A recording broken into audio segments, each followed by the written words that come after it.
First of all, Pakistan is not following Islam. Are you joking? I'm saying not Pakistan have 90% Muslim. Muslim means follow Islam. But Muslim, what Muslim? What Muslim? I remember 15 years ago, it's not today and I heard it's worse. 15 years ago I remember going to a wedding in Pakistan. A wedding where men and women were mixing freely. Where the bride was dancing on the stage with all the male members of the family dancing on the stage. I'm sure somewhere around, we probably hidden in a corner then, but I hear now it's open, drinking alcohol. What Muslim are we talking about? This was 15 years ago. Now I hear it's even worse. Oh yes, they're Islam.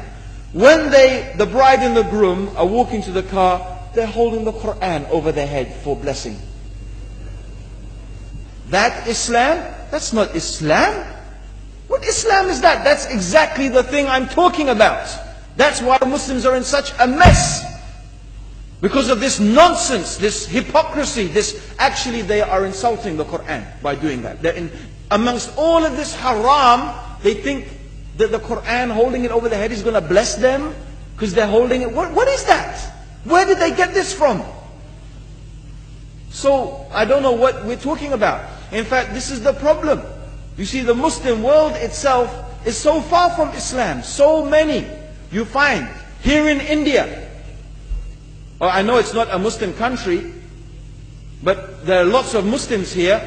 But I don't know what sort of Muslim. Most of them go to the dargah and they call upon some dead person in the grave, and they think that by talking to a dead person, they're going to have their needs fulfilled. What's the difference between that and worshipping an idol? There's no difference, believe me. It's shirk. I've seen it myself with my own eyes. I'm praying in the masjid. The azan goes. The people are praying in the masjid. And the people in the dargah are not coming to the mosque to pray. They're still going around the dargah and making all their whatever the things they do. What's that? That's not Islam. You go to many countries. You find Pakistan, you want to see Islam in Pakistan. You know, in England, in every street corner we have a pub. You know what's a pub?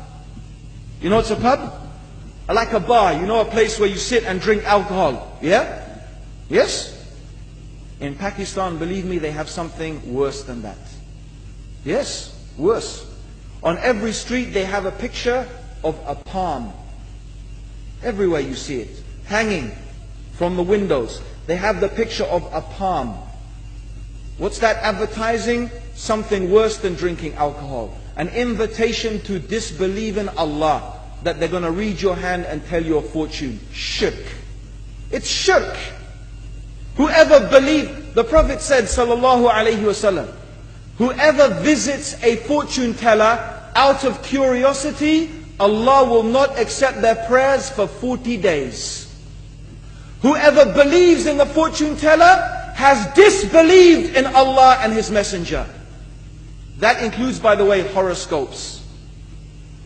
Yet you see in Pakistan, a picture everywhere of a hand. Worse than a pub. Worse than a pub. It is better to drink alcohol than make shirk with Allah. Yes. So this is the Muslim countries. You will not find one except they are not doing magic and shirk and kufr. Or except maybe one or two you will find. So this is the state of the Muslims. So no wonder we're in the confusion and the chaos. So these are not good examples. And this is really, in fact, the very reason that I'm saying why we are in such a big mess.